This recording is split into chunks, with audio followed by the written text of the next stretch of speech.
All right, guys. A while ago, I told a story in the Betting Network Discord about what I saw happen to a kid who didn't pay his gambling debt in prison.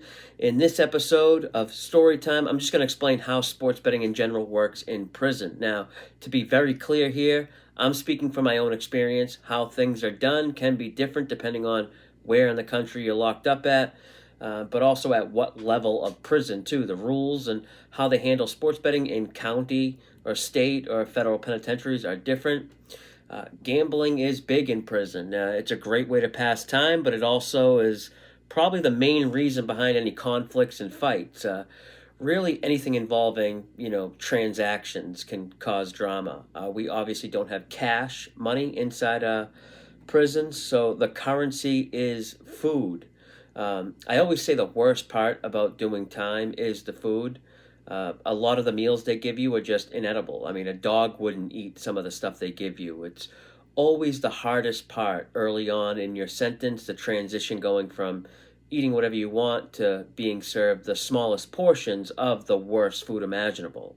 Once a week, you can order canteen or commissary, as it's called, and that's what keeps most people alive.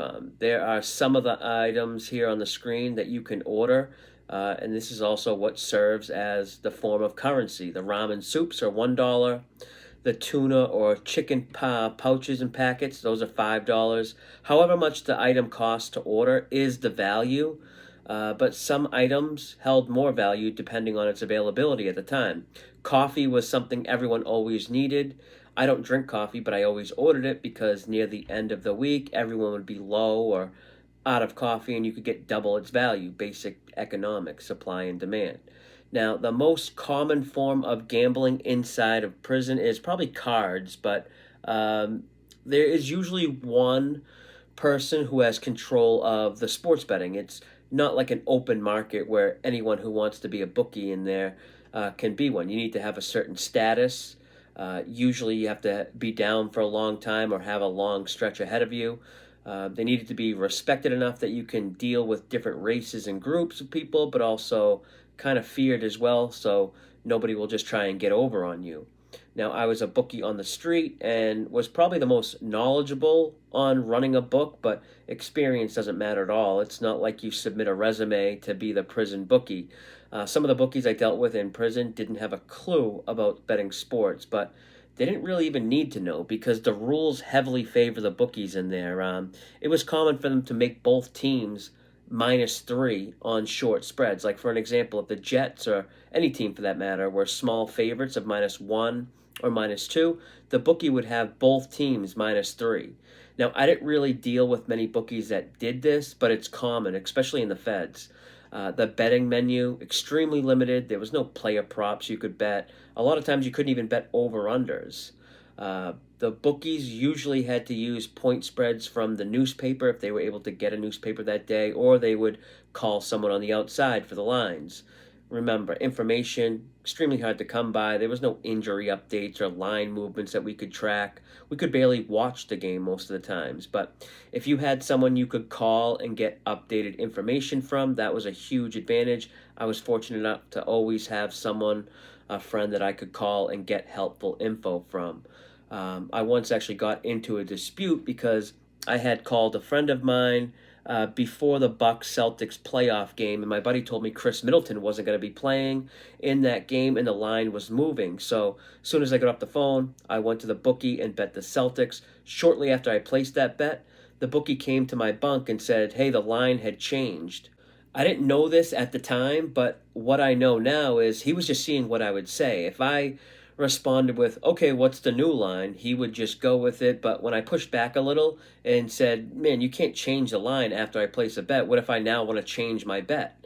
Uh, that bookie eventually got hip to me, though, and would see me on the phone before going to place bets with him. So what he started doing was getting on the phone when I went on the phone, and he was getting line updates. And what's funny, really, thinking back to this, it costs like 50 cents a minute to use the phone there. I'd be on the phone for 10 minutes getting line updates and player info, trying to get an edge, and I'm risking 10 soups to win 5 soups. It's pretty ridiculous thinking about it. The juice on bets was double, 2 soups to win 1, or most bettors did parlays where you had to pick at least 4 teams, risk 2 soups to win 7. Um, it was obviously a huge ripoff and not fair, but the bookies made the rules, and it's not like you could go elsewhere and bet. And, betting in prison was mainly about passing time. The food you risked was important, but equally as important was being known as someone who could win. If someone hit a parlay, he was talked about on the unit. About a week before I was getting out of the first stretch I did in prison, I won like $20 or $25 in canteen and gave it away to people that never ordered canteen or didn't have much. Now, when you first go in, and the few days before you get out, everything seems so insignificant. Betting ramen soups and tuna pouches.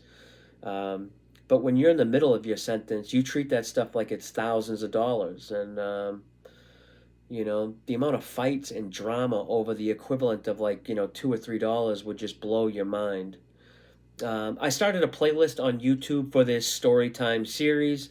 This is the 3rd story I've uploaded. But if you find this type of stuff interesting, please let me know with a like or a comment, and I'll keep adding episodes because I have a lot of them I can do.